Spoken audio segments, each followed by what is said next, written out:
"You're wrong, Lily," Kane said, her voice trembling yet unmistakably clear.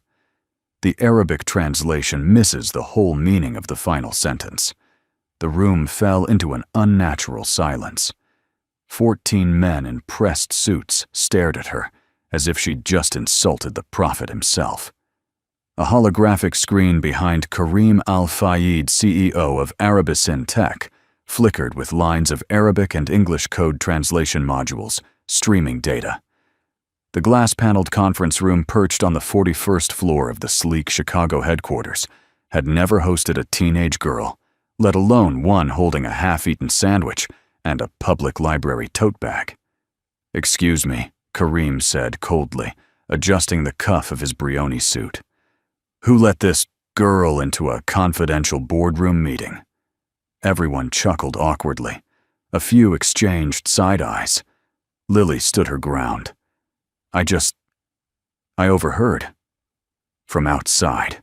"The translation algorithm, it's reversing the cultural idiom. What you're saying is actually offensive in Arabic." Another laugh, sharper this time. "And you would know this," Howe asked a young executive, smirking. "Let me guess you've taken Duolingo. I speak Arabic," Lily said. "Among others." "Oh, wonderful," Karim said with a smirk. "How many do you speak, janitor's daughter?" Lily's eyes didn't blink. 10. That was when the room erupted into laughter, not the kind that invites you to laugh along, but the kind meant to shrink you back into invisibility. One of the board members nearly choked on his espresso. Another muttered, "We're being punked," right behind the tinted glass wall, mopping the same spot for the third time. Richard Kane paused. He saw everything, heard everything. But like every other day, he kept silent. If you've ever been underestimated for your background, or if you've watched someone you love stand alone in a room full of power, keep reading. This story might be about a janitor's daughter, but it could be any of us. Richard Kane had been invisible for a long time. Every morning he took the subway at 4:47 a.m., arriving at Arabisin Tech before the lobby's scent of synthetic lemon polish fully settled. In a dark blue janitor's jumpsuit, faded from years of wear, he moved quietly. The building came alive after he had already finished the bathrooms, wiped down the espresso machine that no executive ever cleaned, and double-checked that every window on the executive floor sparkled. Today was different. Schools across the district were closed due to a surprise snowstorm. No one could pick Lily up. And Arabisin Tech didn't allow children in the building unless apparently they walked in unnoticed behind someone in a janitor's uniform. So she waited quietly, reading in a hallway outside the executive boardroom, while her father scrubbed scuff marks off the marble. That's when she heard it, the terrible, twisted translation of an Arabic proverb she had memorized from her studies. A proverb her father once said helped him de-escalate a war negotiation in Fallujah before everything went wrong. "Dad," she whispered outside the elevator hours earlier, "they're butchering it." "Stay quiet, Lily," he had said. "This is not our world." But as the door to the boardroom opened slightly and the words echoed through the hall, Lily had made her choice. And now she was in front of Karim Al-Fayed, the Arab-American billionaire who claimed to be the face of global inclusivity, but couldn't recognize linguistic nuance if it stood in front of him holding a sandwich. Karim tilted his head, still half smiling, arms crossed. "You speak 10 languages," Lily nodded, clutching her canvas bag. "Say something in Arabic. Bilaqal tahya shurub, la bitharwa. Nations live by reason, not by wealth." It was delivered in a classical measured Arabic, the kind that still made professors in Damascus pause. The room grew still again. Then came the voice from the corner, Lucian Park, mid-30s Korean-American head of Arabisin's language AI division, and to most in the room, little more than a coder. I'd like to test that, Lucian said, fingers already tapping on his tablet. Karim waved him off. "This is absurd." Lucian didn't stop. French Lily nodded. "Continue. Russian Govorit." Swahili Karibu. Lucian blinked, then pulled up a paragraph of legal Mandarin. Lily read it slowly, perfectly. The room was no longer laughing. Still outside, Richard kept mopping. Still silent. But his eyes that once scanned Arabic maps under enemy fire were glistening now. When Kareem finally spoke again, his voice had cooled to corporate ice. "You may go now, girl. This is not a talent show." Lily bowed slightly. "It's not a show, sir. It's your product. And if your product miscommunicates with global markets, that's not just embarrassing, it's dangerous." No one laughed that time. She turned and walked out her boots, squeaking just a little on the polished floor. Richard didn't say a word on the ride home. He never did. But Lily didn't need words. She saw it in the way his hands trembled, barely holding the subway pole, in the way his jaw clenched at the station security guard, who looked too long at his stained name tag.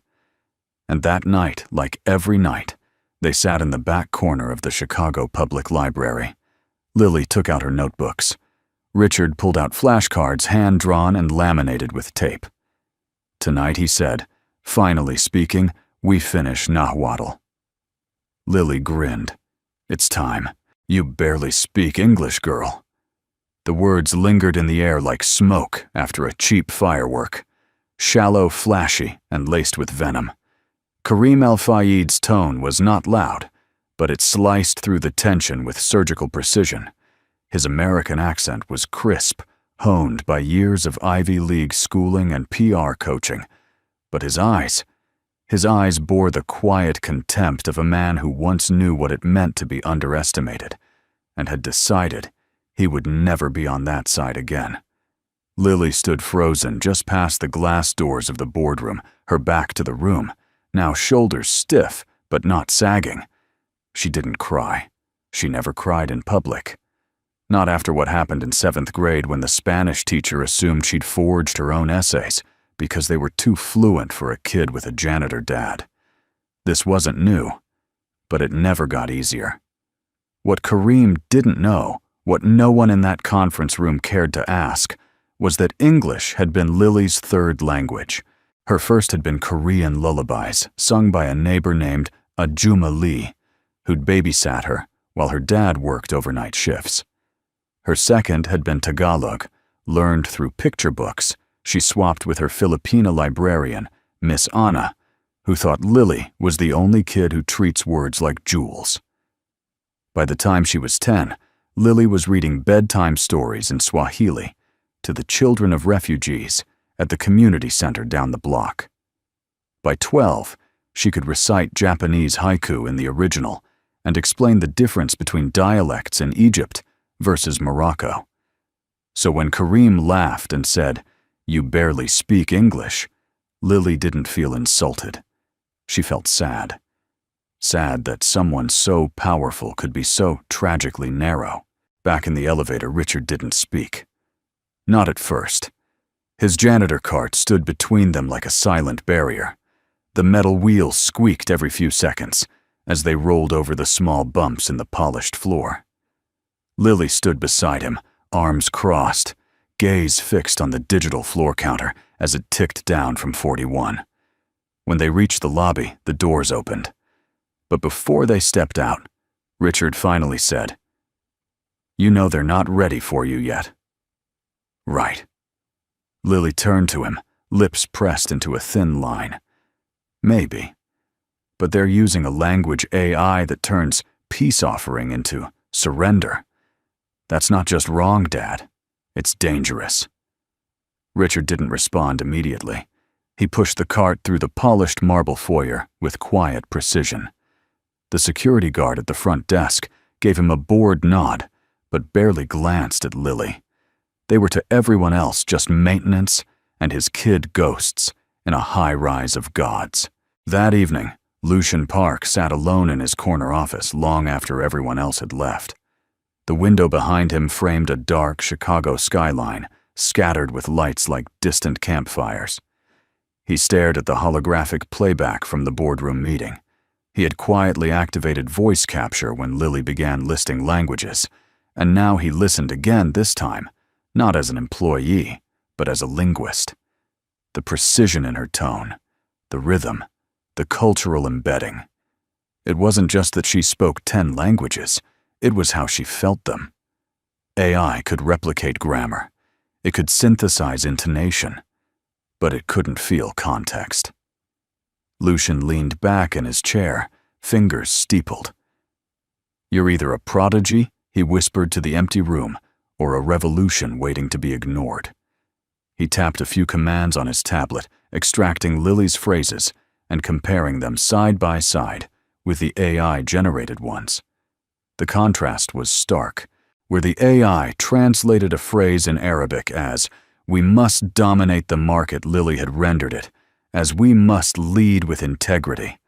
Same root, different soul. Meanwhile, Lily sat curled up on the 3rd floor of the public library, surrounded by dusty encyclopedias and a chipped mug of cheap cocoa. Her tote bag lay beside her half open, revealing a small, carefully labeled notebook. The pages were filled with handwritten translations, not just words, but shades of meaning usage in different cultures, even historical background on idioms. She flipped through it, stopping at a sticky note she'd written months ago. "Language isn't just how people talk, it's how they feel safe." Richard returned with a second cocoa and sat beside her, the faded collar of his janitor's jumpsuit brushing against her shoulder. "You could have walked away," he said quietly. "I know," Lily replied. "You could have waited, gotten a degree, first found a safer way in. I know that too." He nodded, as if weighing her decision again in silence. Then he looked at her. Really looked.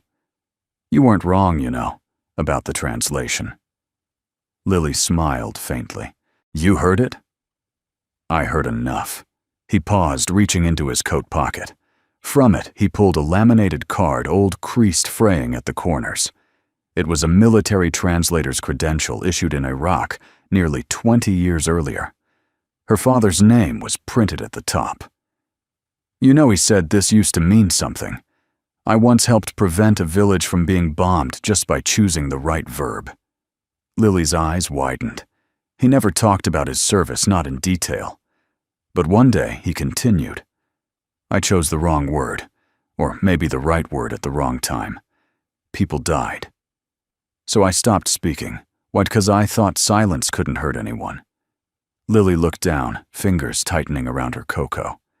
Then softly she said, "But if you stay silent too long, no one hears what matters." He nodded, and for the first time in years, Richard Kane took out a pen and began correcting the notes in her language book, not as a janitor, not as a ghost, but as a father who had finally found his voice again. The smell of ammonia and lemon oil clung to Richard Kane's hands long after his shift ended.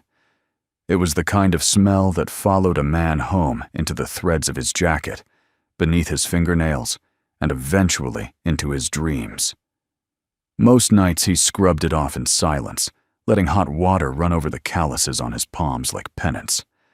But tonight, as he sat beside Lily in the back corner of the library, Richard wasn't thinking about mop handles or bleach. He was thinking about a word, just one. Sakina. In Arabic it meant peace, not just as the absence of war, but a sacred divine stillness. It was the word he had mistranslated 15 years ago in a remote compound outside Ramadi. He had rendered it too hastily as silence, and that silence had led to chaos. "Dad." Lily nudged him, gently pulling him from his thoughts. Her voice was soft, but not fragile.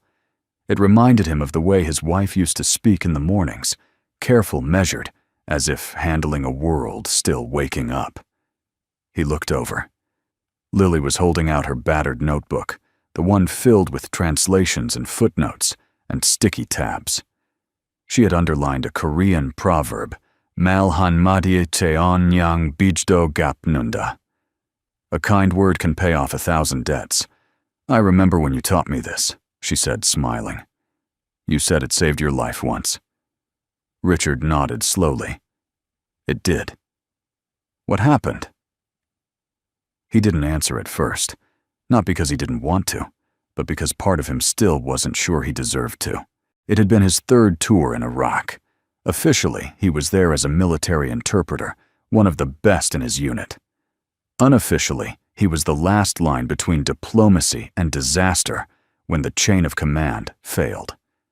The day of the incident, he had been called to mediate a negotiation between a U.S. platoon and the village elders of Al-Hazir. Tensions were high.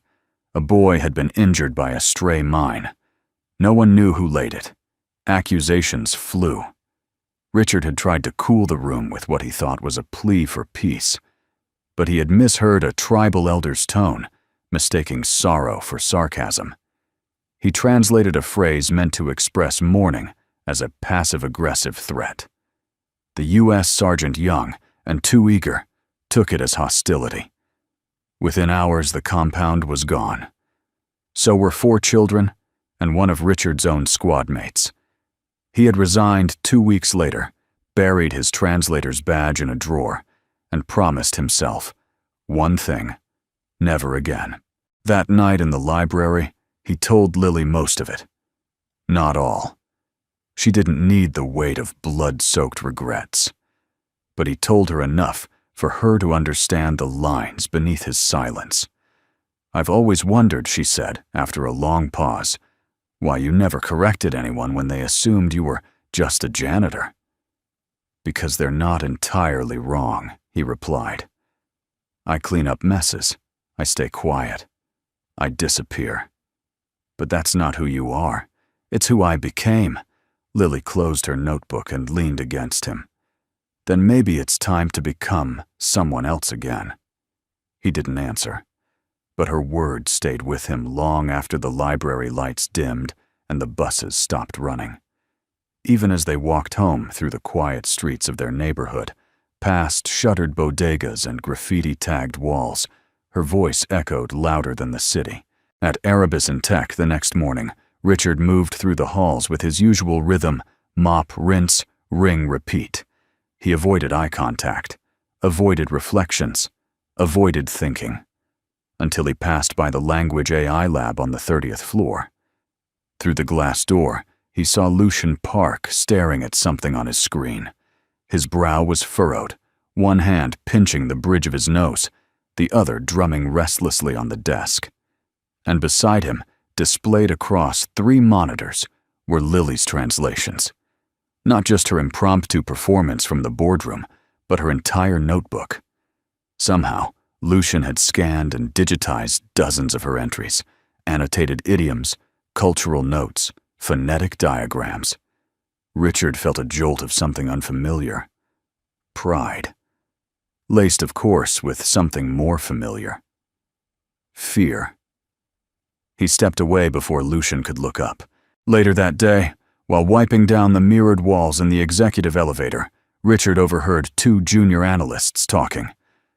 "Did you hear?" one whispered. "Kareem's furious. Someone leaked the boardroom meeting clip. The kid's going viral. I thought he shut it down." Lucien didn't. He backed her up. Apparently he submitted her translations to QA testing, and they passed every metric, even cultural filters. No way. Some are saying she's more accurate than the core AI model. The elevator doors opened. They stepped out, laughing nervously. Richard didn't move. His reflection stared back at him from the polished wall. Not a soldier, not a strategist, not a janitor, just a man trying to decide whether silence was still the safer choice. That evening, Lily came home to find a box on the kitchen table. It was dusty. Old. The kind of box people hide in attics and closets, not because they've forgotten it, but because they remember it too well. Inside were letters, dozens of them. Some in Arabic, others in French, a few in Pashto. All addressed to Sergeant Richard Kane, USMC Linguistics Division. "Where did these come from?" she asked, eyes wide. "I never threw them out," he said. "I just stopped reading them." She pulled one out, hands trembling slightly. The return address read, Dr. Amal Fahd, University of Basra. Inside, written in neat Arabic script, "You chose the wrong word." but we still remember the way you chose it. With your hands open, not clenched. That matters more than you think." Lily looked up, her voice breaking. "Dad, it wasn't your fault." Richard didn't respond. He simply reached over, turned the letter around, and began reading it aloud. Not as a janitor or a ghost, but as the man who once believed in the power of language to save lives. And maybe maybe he would again. Lucian Park never believed in miracles. He believed in models, metrics, and months of iterative training. He believed in tokenization error rates and semantic weight terms that lulled him to sleep better than lullabies ever could. But this week, for the first time in his career, he encountered something that no algorithm could quantify: emotion. Not the synthetic kind his team tried to simulate through sentiment analysis. Real emotion. Human intention layered into syllables. It came wrapped in a 15-year-old girl's voice and a janitor's quiet shadow that no one noticed until now. Lucian replayed the audio files for the 6th time that morning. Lily Kane's translations taken from the boardroom meeting and later from the scanned pages of her notebook filled his private server. Her voice, calm yet firm, flowed from the speakers in bursts of Arabic, Japanese, Yoruba, Korean, and more. And then there were her written annotations, connotations, idiomatic shifts, even historical references, attached to phrases most AI systems butchered without realizing it. She wasn't just translating, she was interpreting lives. He leaned back, letting the words wash over him. His fingers tapped against the desk, while on the monitor side-by-side comparisons blinked in soft hues of blue and green Arabicin AI output. Arabic, negotiation should end with submission for harmony. Lily's translation: mutual understanding is the soil where harmony grows. To the machine, both meant peace. To any human with cultural knowledge, one incited domination. The other evoked dignity. Lucien sighed, rubbing his temples. This wasn't just a bug in the model. This was a blind spot in the foundation. And Kareem didn't want to hear it. 3 hours later, Lucian placed a printed dossier on Kareem's desk. The CEO didn't look up. He was standing by the floor-to-ceiling window, fingers curled into the edges of his sleeves, staring out at the winter skyline of downtown Chicago. His profile looked sculpted, sharp nose, angular jaw, every inch of him made to command rooms. Lucian cleared his throat. "I ran the girl's work through every test. Precision syntax, tone mapping, and regional context overlays. No response. She scored 94%, above Arabicin's current LLM in live-to-text output. Cultural misfires. 0. Kareem finally turned. "You brought me numbers to defend a janitor's daughter." Lucian kept his tone steady. "I brought you facts and a possible future for the company." Kareem picked up the dossier and flipped it open casually, as if reviewing a lunch menu. Then, eyes pausing on a Swahili proverb Lily had annotated, complete with historical context, on pre-colonial community justice systems, he frowned. "She wrote this." Lucien nodded. "And she's 15. "Correct." Kareem closed the file and dropped it back onto his desk. "I don't have time for savant fairy tales, Lucien. You know what happens when we legitimize outliers." Lucien narrowed his gaze. "We evolve." There was a silence. Not heavy, but taut, like the breath held before a glass shatters. "I want this contained," Kareem said finally. "No more discussion. No more publicity. We're not turning Arabicin Tech into a high school talent show." Lucian said nothing, but inside something cracked, because this wasn't about the girl, not really. It was about control. Later that night, as the building emptied and the city glowed with the restless buzz of Friday night, Lucian walked to the janitorial office. The door was slightly ajar. Faint radio static hummed from inside. Richard Kane was sitting at a folding table, slowly repairing a broken floor polisher, with hands that moved more like a surgeon than a cleaner. Lucian paused in the doorway. Mr. Kane Richard didn't look up. "That's me." Lucian stepped inside. "I'm sorry to bother you. I just wanted to ask." He hesitated. Richard waited. "Did you teach Lily everything she knows?" A quiet laugh. "No, she taught herself. I just gave her the habit of listening." Lucian nodded, stepping closer. "She's remarkable. You know that, right?" Richard finally looked up. His eyes were tired, but there was a trace of humor there. "She's my kid. I've always known." Lucian hesitated, then pulled a USB drive from his coat pocket and placed it gently on the table. "This is a copy of her boardroom translation alongside the AI outputs. I've submitted it for internal review, but Kareem wants it buried." Richard looked at the drive, then back at Lucian. "Why are you giving me this? Because some things don't belong in silence." Richard didn't answer right away, but he picked up the USB and nodded once slowly before slipping it into the chest pocket of his jumpsuit. Meanwhile, Lily was at home, hunched over her notebook by the kitchen window. Outside, snow began to fall in delicate spirals, settling on the power lines and window ledges like soft punctuation marks on the silence. She didn't know what tomorrow would bring. She didn't know if Kareem would retaliate or if Lucian would be fired. She didn't know whether Richard would ever speak openly in a room full of suits. But she did know this words mattered, and she had more to say. The elevator doors closed with a metallic sigh, swallowing Kareem Al-Fayed's muttering into a confined, echoing space. He didn't know he was being recorded. That morning, after dismissing Lucian's report for the third time and ridiculing the idea of a janitor's daughter schooling his AI division, Kareem had stormed into the elevator fuming. Lily, unseen in a corner behind a maintenance cart, froze as he entered, just another shadow in the periphery of power. He didn't notice her. He didn't care. As the elevator descended, he pulled out his phone, speaking loudly to a colleague on the other end. The voice on the line wasn't audible, but Kareem's responses were. "They're calling this kid a prodigy," he scoffed. "A janitor's daughter who grew up in a soup kitchen. Please. Pause. I don't care if she speaks Arabic backwards while juggling. I won't have my company turned into a circus for refugees and underqualified nobodies." Lily's heart hammered. Then came the final blow. "We don't need more diversity hires. We need results." The elevator dinged. He stepped out.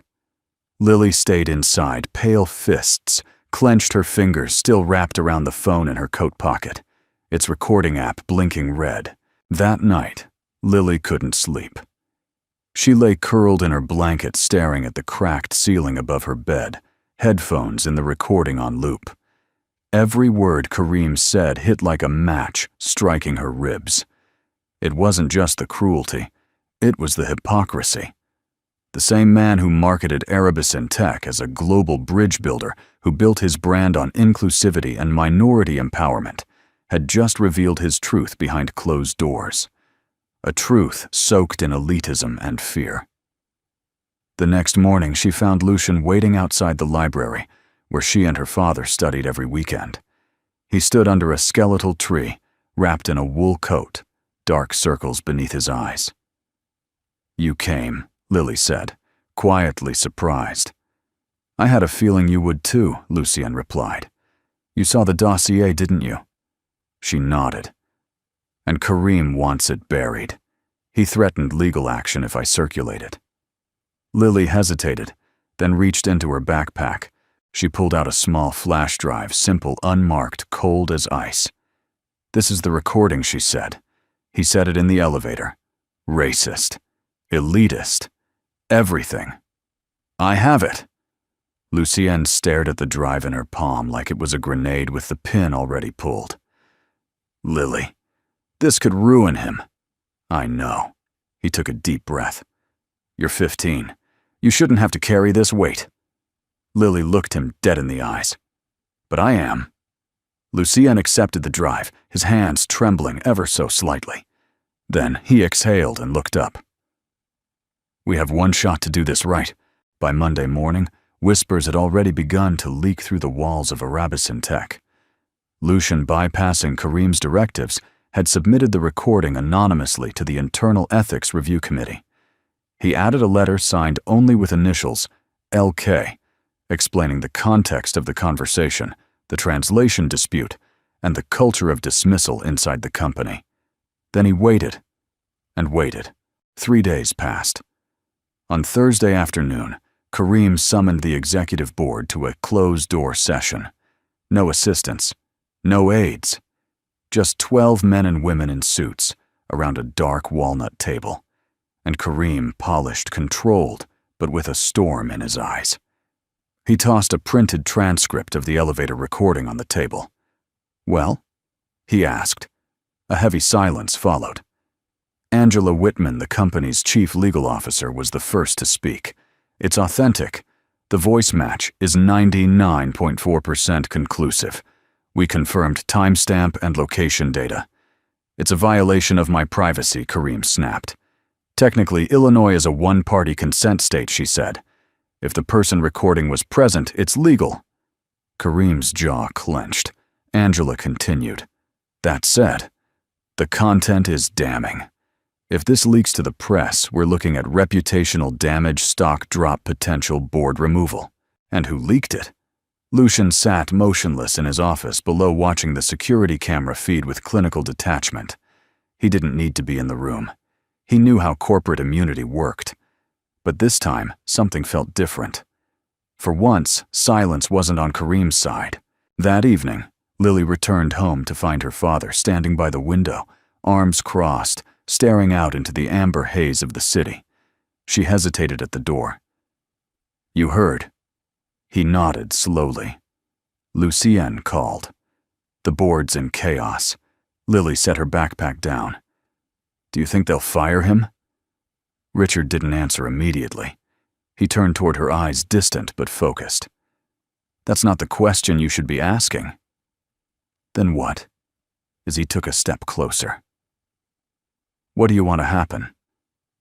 Lily blinked. The question landed deeper than she expected.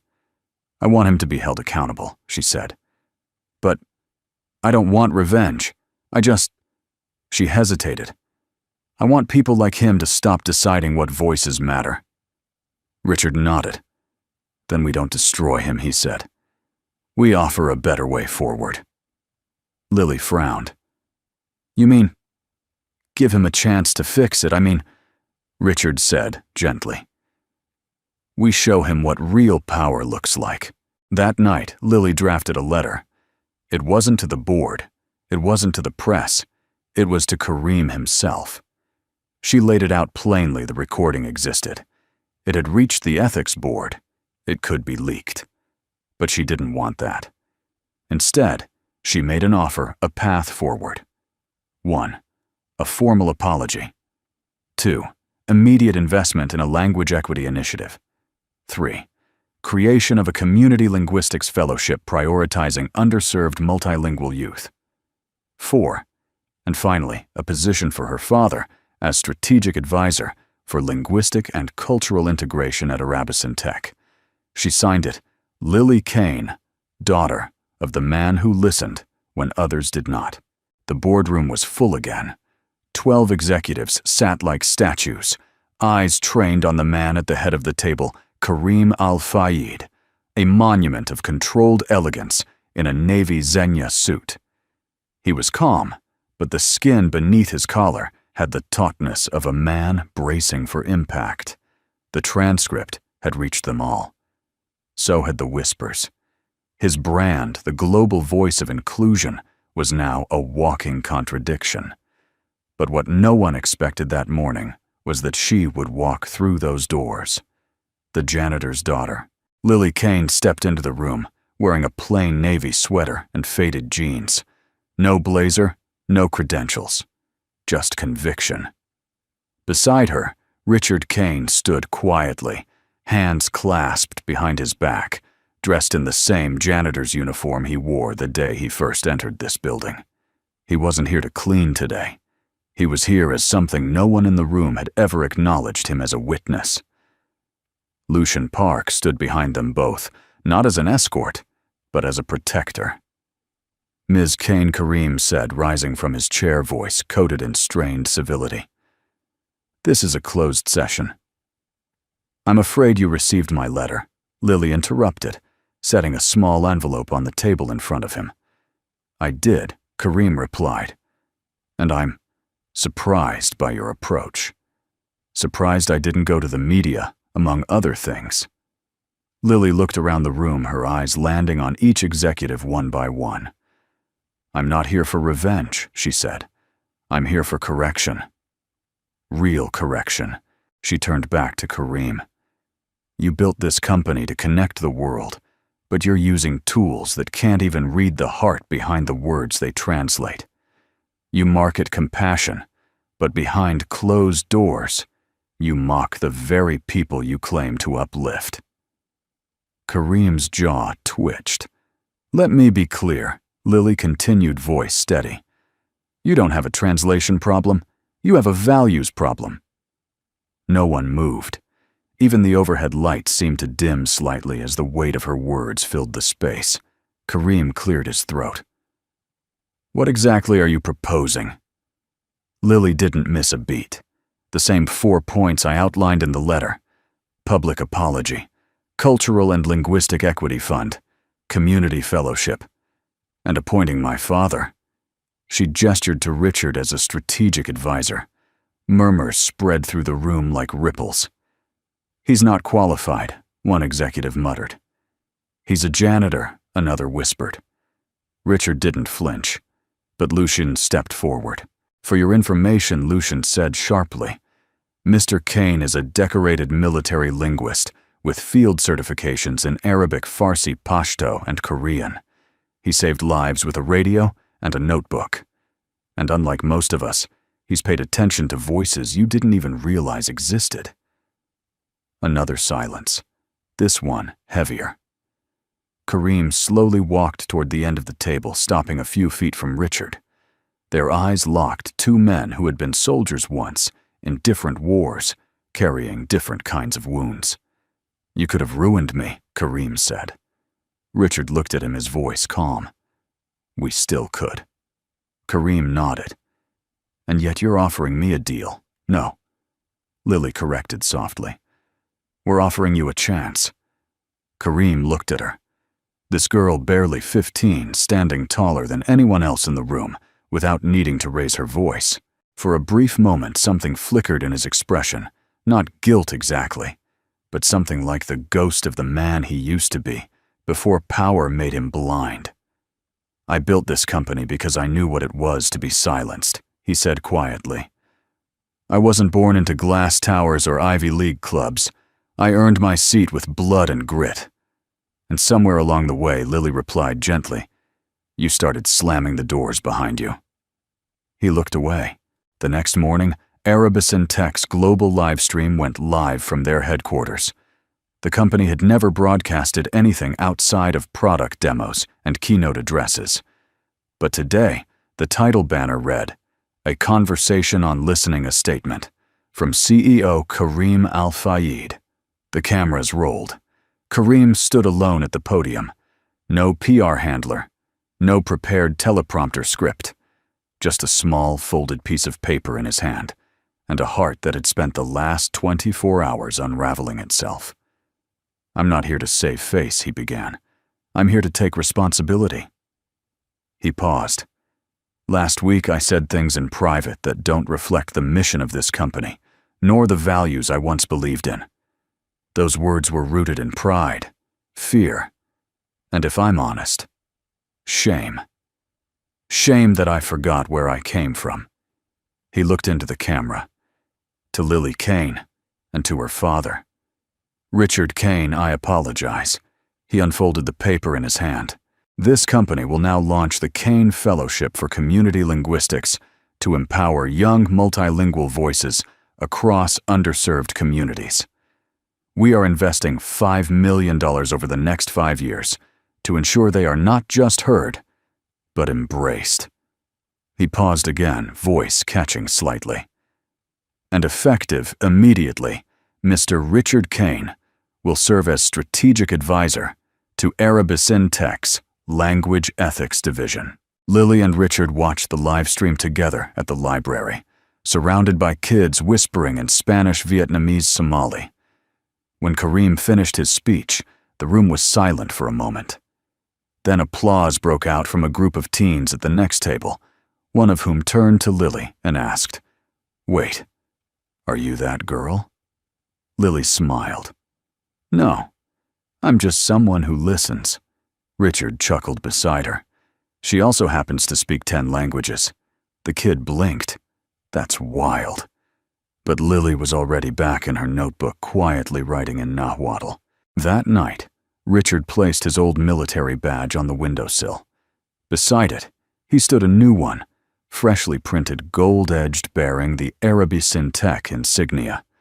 Strategic Advisor, Linguistic and Cultural Integration. He didn't need to say anything. Lily saw the tears at the edge of his eyes and the quiet pride behind them. Not all scars are visible, but some become credentials for a new kind of war, one waged not with weapons, but with empathy. It arrived in a plain manila envelope slightly worn at the corners, with no return address, just a military postmark from Quantico, Virginia. Richard Kane found it resting on his new office desk, tucked beneath a leather folder labeled Orientation Packet, Strategic Advisor Onboarding. He stared at it for a long moment. He knew the shape, knew the weight, knew the stillness that wrapped itself around paper like this. These kinds of letters were never sent without consequence. Lily watched from across the glass wall as her father held the envelope unmoving. She had stopped by Arabison Tech that morning to drop off his lunch the same way he had done for her during school field trips when she forgot her bag. Only this time, he was the one in a tailored button-up shirt.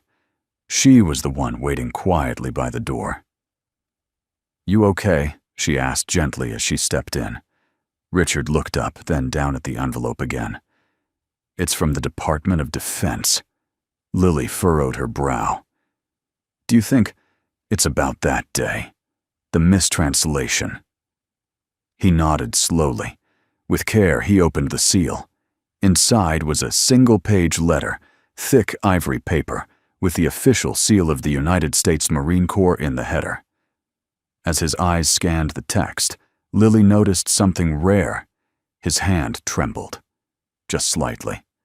The same hand that had once held radio transmitters under sniper fire. The same hand that had taught her how to trace kanji characters in pencil when she was 6.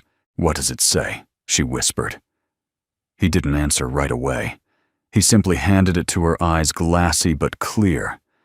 Lily took the letter, read it once, read it again. Then her knees nearly gave out.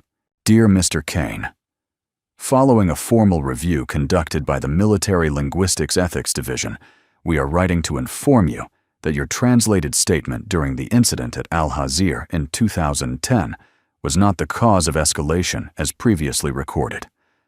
Declassified transcripts confirm the operational failure stemmed from a misinterpreted command issued by Lieutenant C.D. Harrison, not from any linguistic error on your part. You are hereby absolved of all unofficial fault attributed to the event. We regret the emotional burden this may have caused you over the past 15 years. Office of Veteran Affairs, Linguistic Integrity Department." Lily sat down slowly. Her voice cracked. "You weren't wrong, Dad. It wasn't your fault." Richard sank into his chair like someone had finally let him stop standing after a lifetime on his feet. He leaned back, eyes staring up at the ceiling. "No one ever told me," he murmured. "All these years, I thought I got people killed." "You didn't." I replayed that moment over and over. The word I chose, the way it landed. I convinced myself I'd broken something sacred. Lily reached across the desk and took his hand. "You didn't break anything. You were made to believe that silence was safer than truth." He looked at her, looked, and saw the same fire in her eyes that once burned in his before fear drowned it. It wasn't youthful arrogance. It was clarity. Purpose. "I didn't teach you to be brave," he said quietly. You learned that on your own. She smiled through the tears. Maybe, but I learned it from someone who walked through fire and still chose to raise a daughter who listens. Later that evening, Richard and Lily sat in the kitchen of their modest apartment, surrounded by books and the soft hum of city traffic below. A familiar envelope now sat on the table, folded neatly beneath a warm mug of tea. Richard stirred a spoon slowly. 15 years, kiddo, he said. 15 years of dragging guilt behind me like a shadow. Lily leaned against the counter. Now you can let it go. Not yet, he replied, setting down the spoon. Not fully. She tilted her head. Why? He picked up the letter again, not to read it, but to fold it once more, deliberately respectfully. Because I'm not the only one who's been carrying invisible weight. There are others. Veterans, interpreters, people dismissed, silenced. He looked up, the determination in his eyes returning like a tide. We're going to do more than fix Erebus in tech, Lily. We're going to build something that makes sure no voice ever gets buried again. Lily's lips curled into a proud smile. What do you have in mind? A foundation, a network, for translators, linguists, children of immigrants, refugee scholars, people who never get seats at the table but speak the languages that keep the table standing. He paused, then added, We'll call it the Listening Project. Lily grinned. And it starts with your voice. That weekend, Erebus in Tech's internal forum published a blog post from Richard Kane. It was short, and it didn't name names, but it carried weight more powerful than any corporate announcement. I once chose silence because I believed it was the only safe language left to me. Now I know silence only protects the ones who never needed protecting. We must learn to listen, not to respond, but to understand. That's where healing begins. Richard Kane, Strategic Advisor. The post was shared 18,000 times in 1 week. Among the comments were dozens of messages from former interpreters, military linguists, and first-generation immigrants. Some in English, some in Arabic, Farsi, Vietnamese, Navajo. Many of them ended with the same words. Finally, someone heard us. Later that night, Lily opened her bedroom window and let the cool wind rush in. On her desk were flashcards for Quechua and Burmese. She stared out into the sky, wondering how many unspoken truths floated just above the roofs of her city, waiting for someone to say them out loud. Down the hall, her father played soft jazz from a worn radio, something he hadn't done in years. And for the first time since she was a child, Lily heard him hum along. The snow had melted from the marble steps of the Chicago Public Library, leaving behind streaks of gray slush and footprints of readers who still believed in paper and quiet. Inside it was warm and hushed, the kind of warmth that seeped into bones, the kind built not from heat, but from stories. Richard Kane sat at his usual table in the children's language corner, a simple room with peeling posters of world maps and a faded sign that read, "Language is freedom."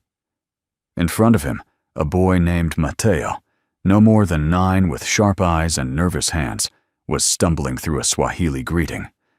"Jina languni." "Mateo," the boy said softly, tongue working through foreign syllables like puzzle pieces that almost fit. Richard smiled. "Perfect." "Say it again." "Slower this time. Like you're telling someone who matters." The boy tried again, more confidently, "Jina languni Mateo." "Good," Richard said. "That's your name in their language now. And one day, you'll be the bridge between people who've never heard it before." Mateo beamed.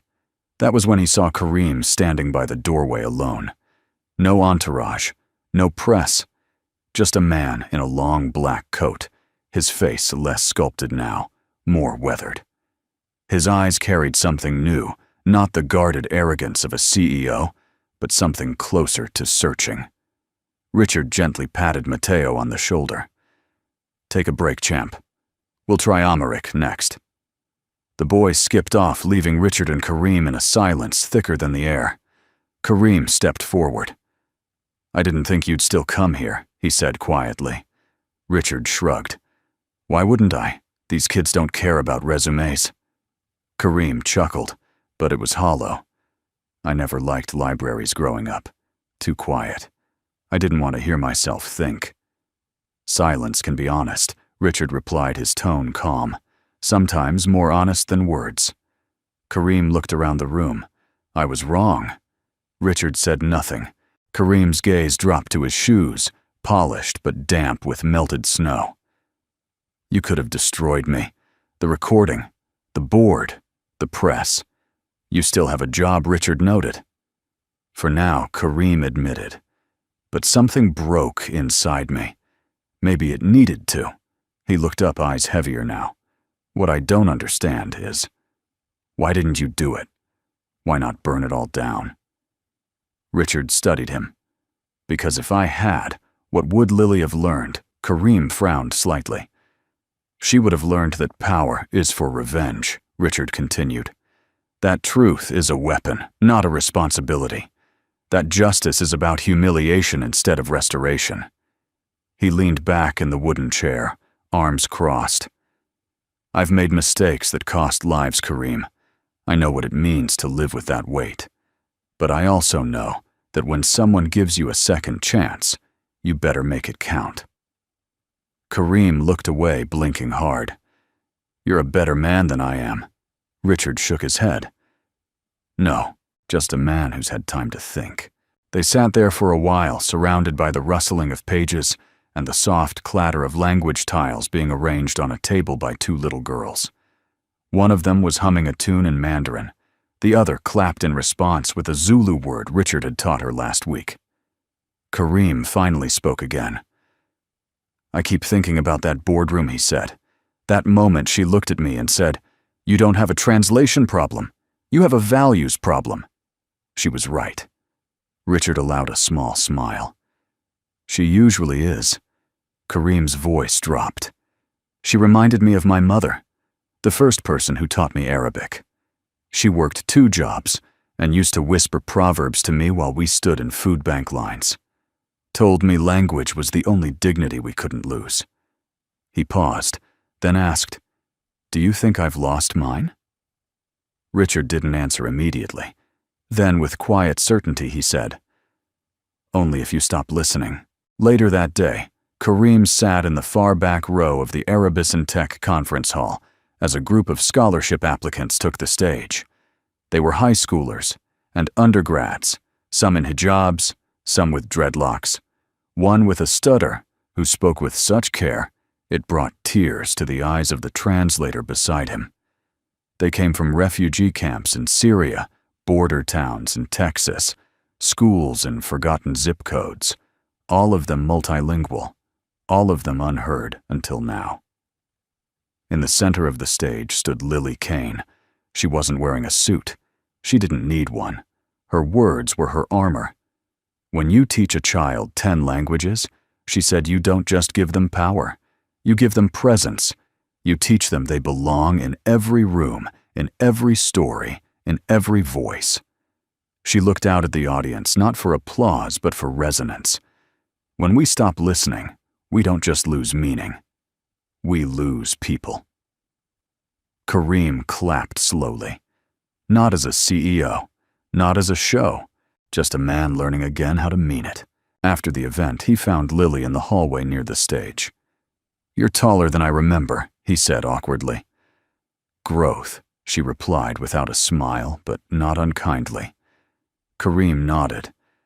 "I wanted to say, thank you for not choosing destruction." Lily glanced at him. "I didn't do it for you." "I know." She paused, then added, "But I hope you do something good with what's left."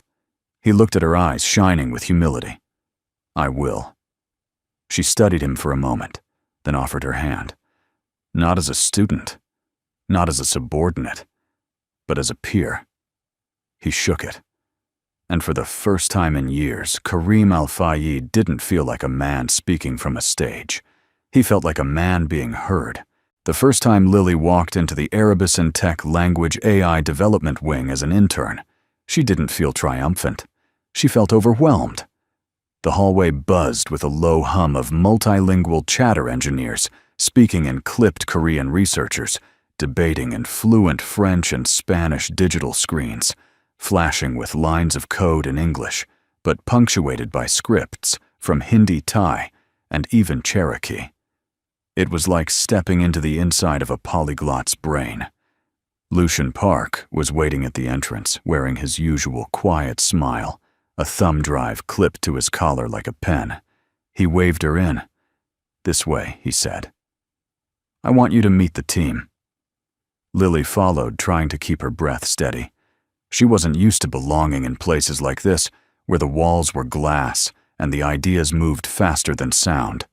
But Lucian's voice was steady as ever. Most of the people here speak at least 3 languages, but more importantly, they listen with curiosity. That's what we care about. They entered the main lab, where a massive digital interface displayed real-time AI translation benchmarks across dozens of global dialects. Lily recognized a few Tagalog, Yoruba, Haitian, Creole, but others surprised her. Garifuna, Ojibwe, Hebrew, Yemenite. Lucia noticed her expression. "We're not just training AI to understand words," he said.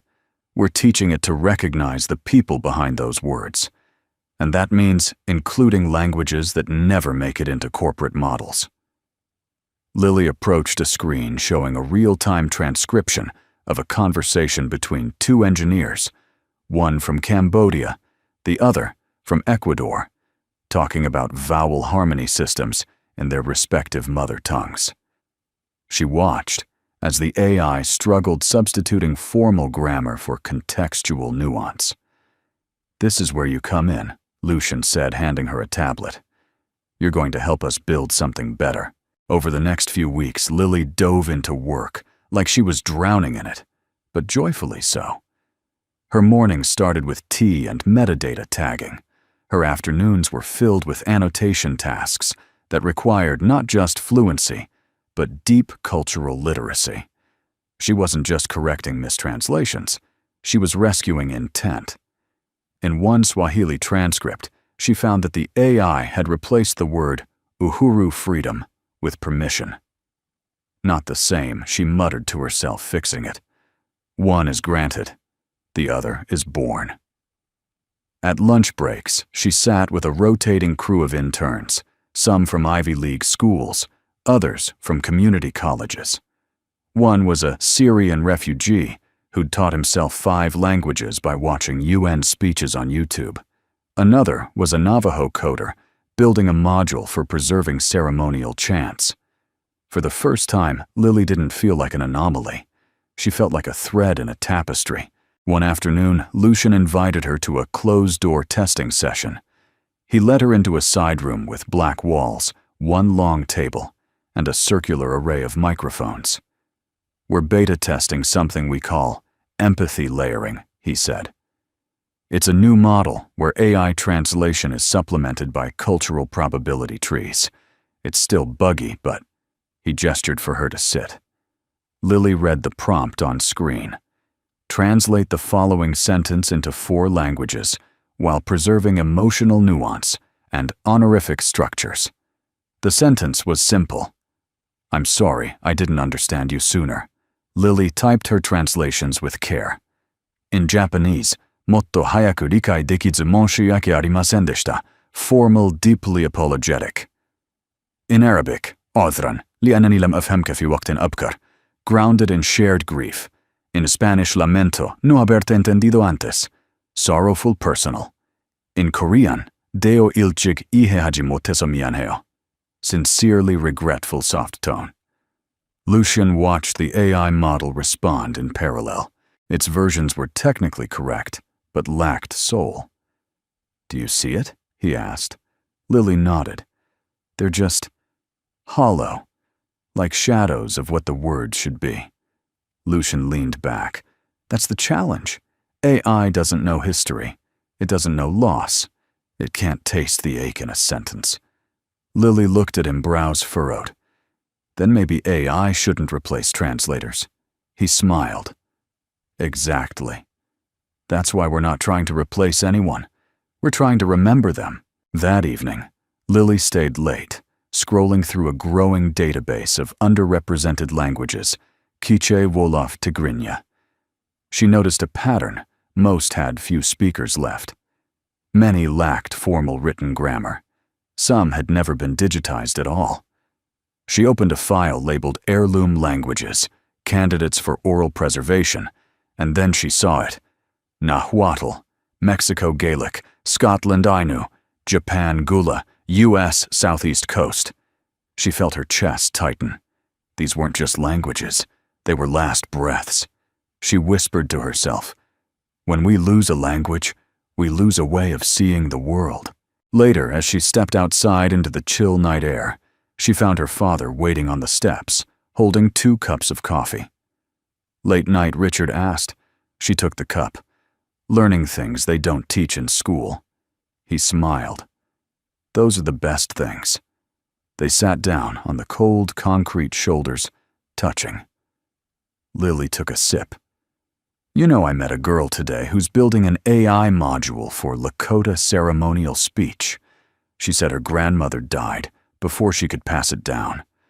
Now she's coding her memory." Richard let the silence settle between them, the way only a man who once feared silence could.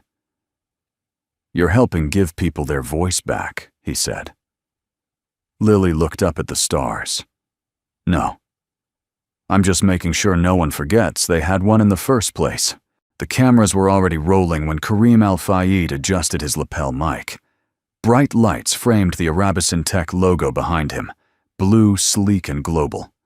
Rows of journalists filled the press hall. Some leaned forward, brows raised, pens poised. Others whispered to each other, scanning phones and watching the live comments scroll across screens. Is this about the leak firing the CEO, the janitor's daughter? Will she speak? What does community linguistics even mean? Kareem stood center stage behind a minimalist podium, the hum of attention like static around him. But this time, he wasn't here to promote. He was here to confess. "Good morning," he began, voice steady but without the usual theatrical cadence. "Thank you for being here. Today I am not launching a product. I am launching a reckoning." The room shifted. Eyebrows rose. Phones tilted. I've spent much of my career preaching inclusion, innovation, empathy. And yet when a young girl challenged me with truth and clarity, I failed to listen. He paused, taking in the silence. Worse, I ridiculed her. I allowed my ego to speak louder than my purpose. He stepped away from the podium and let the cameras zoom closer. This is not a press stunt. It's a correction. Today, I announce the formal launch of the Kane Fellowship for Community Linguistics, a $5 million initiative to identify, mentor, and empower youth who speak the languages that corporations forgot. A screen behind him lit up images of teens from around the world. Boys and girls in headscarves, braids, hoodies, school uniforms, speaking into microphones, laughing over flashcards, reading to elders. Kareem continued, "We will offer grants, internships, and mentorships not for the fluent, but for the unheard. The children of janitors, refugees, farm workers, the kids who carry dying languages in their memories, like embers in the dark." He exhaled. Because a language isn't just grammar, it's history, it's hope. The room was still. Then the questions came. A journalist stood. "Mr. Al-Fayed, critics say this initiative is a PR move to recover from your leaked remarks. How do you respond?" Kareem didn't flinch. "They're not wrong," he said. "But intention matters. And so does what we do after we fall." Another voice, firmer. "Will Miss Lily Kane be part of the initiative?" Kareem smiled faintly. She was its architect, I merely gave it a name. There were more questions, technical, skeptical, even combative. But Kareem took them all. Calm, unarmored human. And just before the cameras shut off, one final question came from the back. What changed you? Kareem glanced toward the wings of the stage. Richard Kane stood there. No janitor's cart, no mop, no silence, dressed in a navy blazer with a small U.S. Marine pin on the lapel. His arms were crossed, his expression unreadable. Kareem looked back at the crowd. I remembered who taught me my first language, he said simply. And I met the man who never forgot the cost of losing it. Later that afternoon, the live stream replayed across social media university forums and global education networks. It was shared by activists, linguists, teachers from rural districts, and even by veterans groups who recognized Richard Kane's name from declassified documents posted months earlier. But one moment caught the world's attention when Kareem said, "Mat mat kong jang, so bang viech mai kong, hok juoch gitun hung, nguoi gioi hon min." Losing face is nothing compared to losing the chance to learn from those greater than you. It was in Vietnamese, and he credited Lily Kane. Across town, Lily sat with her dad at their small kitchen table. The broadcast played softly in the background while she flipped through a stack of internship applications for the fellowship's first round. She was searching for patterns, candidates who showed not just skill, but story. "Look at this," she said, sliding one to Richard. 13-year-old from Detroit, speaks Bengali English and Ojibwe, raised by his grandmother, who told him stories only in metaphor. Richard whistled. "That's 3 kinds of wisdom right there." She held up another. This girl from El Paso coded her own language learning app because Duolingo didn't offer Nahuatl. He chuckled. "You sure you're not building an army?" She smirked, more like a symphony. There was a knock at the door. When Richard opened it, he found Mateo, the boy from the library, standing with a worn backpack, eyes wide. "I, brought something," the boy said, pulling out a notebook. Inside were pages of Swahili greetings, Korean honorifics, and a drawing of Richard holding a dictionary like a sword. "I want to apply too," Mateo said softly, "even if I'm not smart like the others yet." Richard kneeled down to his level. "Mateo," he said, voice firm but warm, "being smart isn't about knowing more. It's about caring enough to learn." Mateo grinned. "Then I'm super smart." That night, Lily sat at her window. Again, the city stretched before her like an unread sentence. She opened her notebook and wrote, "Day 1. The world doesn't change when people speak louder. It changes when those who never had a voice are finally heard." Then she closed the book and whispered to herself in Swahili, "Asante kwa kusikiliza." Thank you for listening. The kitchen was filled with the smell of garlic, slow-simmered tomatoes, and fresh cilantro.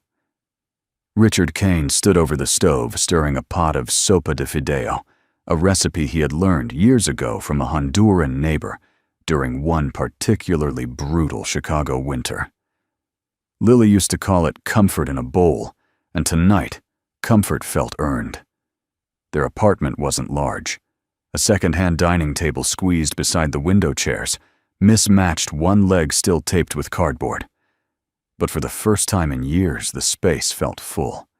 Not with guests, not with furniture, but with something deeper. Ease. Richard ladled soup into 2 bowls, set them on the table, and took a seat across from his daughter. For a moment, neither of them spoke, and then Lily, with a mischievous glint in her eye, said, in flawless French, "Ce dîner sent incroyablement bon papa." "This dinner smells amazing, Dad." Richard raised an eyebrow. He picked up his spoon, tasted the broth, and answered in careful, deliberate Korean, "내가 만든 것 중에 최고야. 특별한 날이니까. It's the best I've made. It's a special day." Lily grinned. They continued eating, switching languages, without thinking Spanish when talking about the tomatoes, Japanese when joking about her clumsy chopsticks, Swahili when discussing the sweetness of memory. Each language carried not just sound, but story. Shared history. Quiet healing. It wasn't a performance. It was a rhythm like breathing, like music, like home. After dinner, they cleared the dishes together.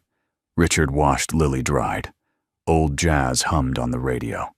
The lights above flickered gently like candles, and the city outside breathed through the cracked window pane.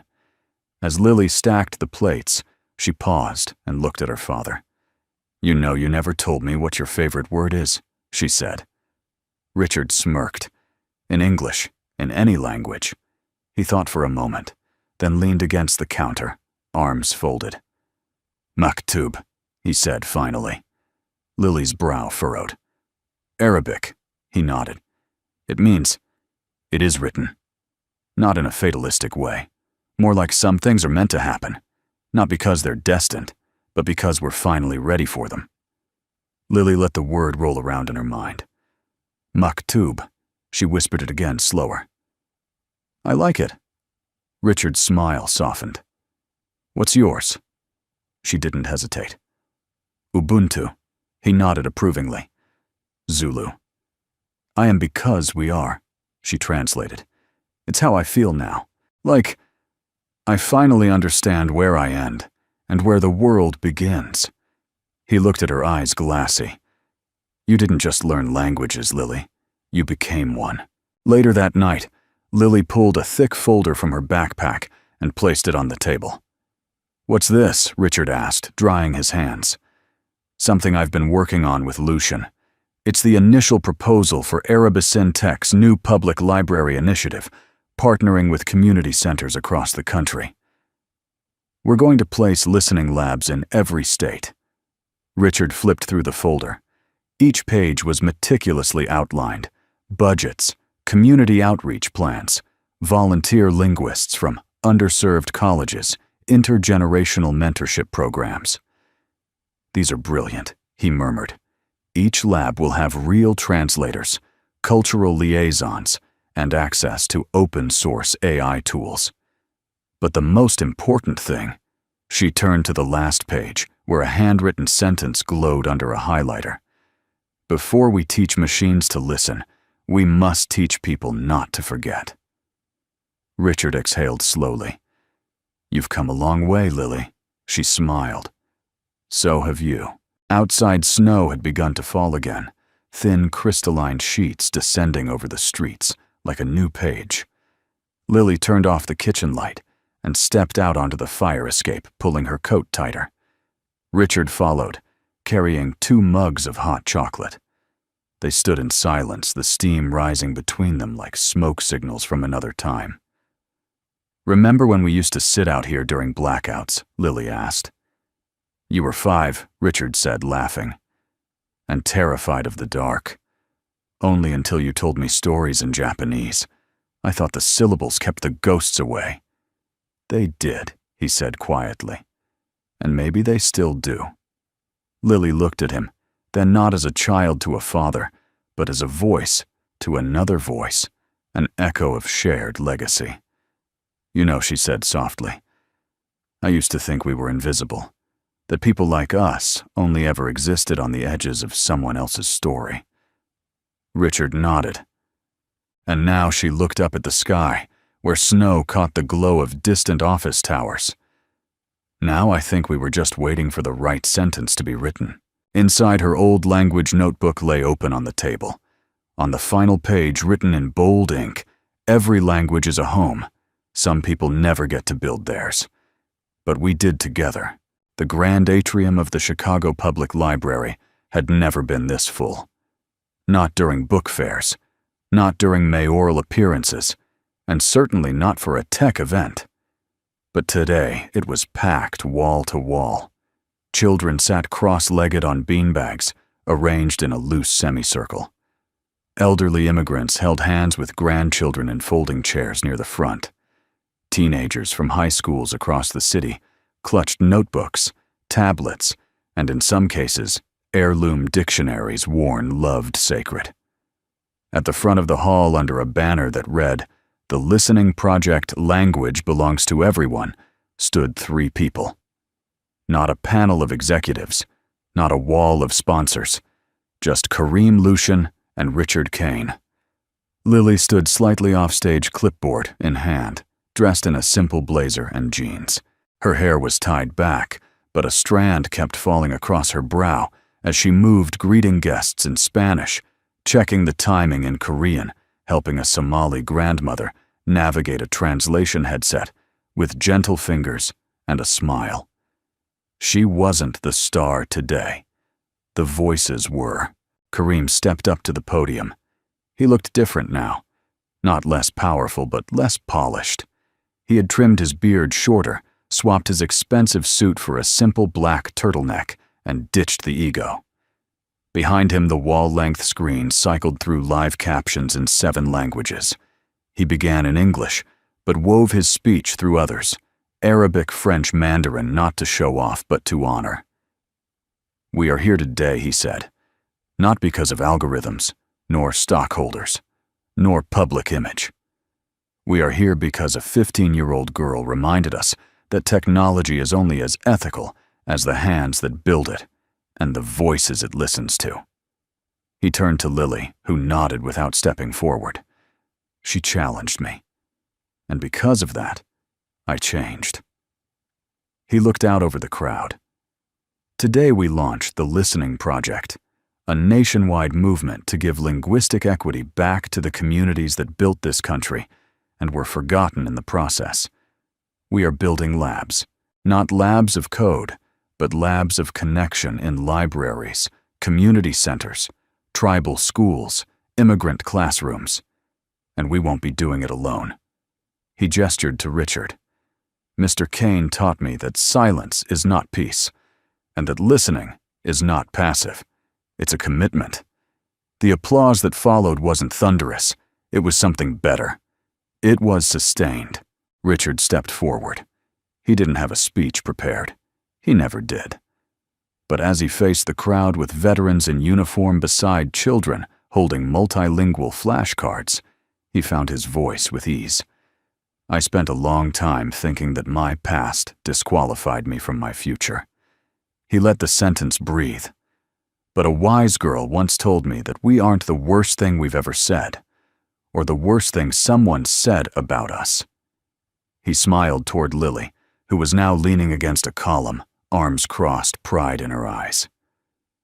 "This project is for people like me, people who were told their voice didn't belong, people who cleaned up the world while others talked over it, people whose language was seen as noise, not music." A pause. "Well, we're turning up the volume." Then came the part Lily had been waiting for. Children from across the city were invited on stage, one from each community partnership, and given 1 minute to say something in their heritage language, not to translate, not to explain, just to be heard. A Vietnamese girl recited a lullaby her mother used to sing before they crossed the border. A boy from Eritrea told a joke in Tigrinya that made his entire section of the audience erupt in laughter. A Polish teen translated his grandfather's final letter to his wife before immigrating to America. Then a Navajo girl stepped forward and said without hesitation, "The first stories were spoken under stars.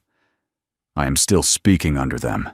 The room went silent, not out of confusion, but reverence. After the event, as the crowd thinned and the coffee urns emptied, Lucian found Lily standing alone near a display of donated children's books. He nudged her shoulder.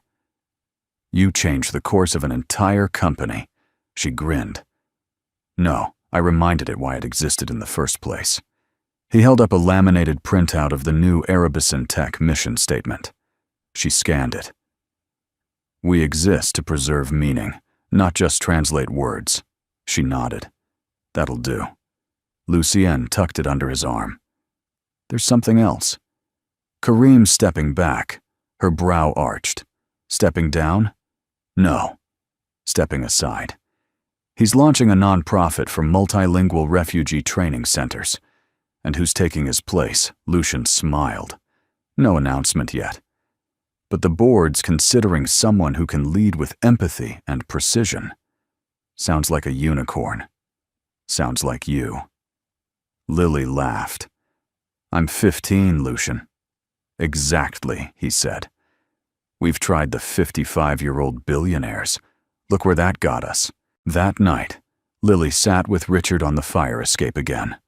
The city lights blinked below, but the stars above were brighter. The leftover soup was reheating inside. Mateo had fallen asleep on their couch, a copy of Esperanto for Beginners open on his chest. Richard handed her a small box. She opened it. Inside was a simple necklace, just a thin silver chain, and a tiny engraved charm. Timshel, it read. Lily traced the letters with her thumb. Hebrew. Richard nodded. It means thou mayest. It's not a command, not a fate, just a reminder that you have the power to choose. She smiled. Then I choose to keep building. He looked at her eyes filled with something more than pride recognition. You already are.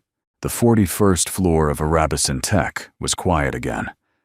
Not because no one was speaking. There was a low hum of conversation, the tapping of keyboards, the soft shuffle of shoes on freshly polished floors. But it was a different kind of quiet. Not the hush of fear. Not the silence of hierarchy. It was the stillness of listening. 6 months had passed since the press conference, and Arabisan Tech no longer resembled the monolith it once was. Gone were the glass-walled boardrooms with frosted names etched in chrome. In their place, open lounges, language hubs, circular tables, where titles didn't matter, and every discussion began with a simple phrase in someone's mother tongue. A new kind of culture had taken root. It started small, a quiet revolution, led by interns, translators, janitors, and a teenage girl who had once been laughed out of this very floor. Lily Kane stepped out of the elevator, holding a cup of mint tea and a folder marked Community Fellowship Finalists, Round 2. She no longer felt out of place here, but today she had something else on her mind. She walked slowly down the hall, past the language learning wall, now a living mural where employees wrote phrases in dozens of languages each week. Pinned in the center was her own handwriting. Ngon ngu la kwe huang. Language is home. LK. She smiled. Then she reached the observation room, the place where it had all started. The place where months ago she had stood outside the boardroom holding a sandwich and a canvas bag, daring to speak truth to power. It looked smaller now, but not because it had changed. She had. Inside, a group of interns were prepping for a demo of the AI's new empathy layering tool. They waved at her through the glass. One of them wore a t-shirt that read, "Speak boldly. Listen deeply." She waved back. "Hey!" "Lily," a voice called from behind.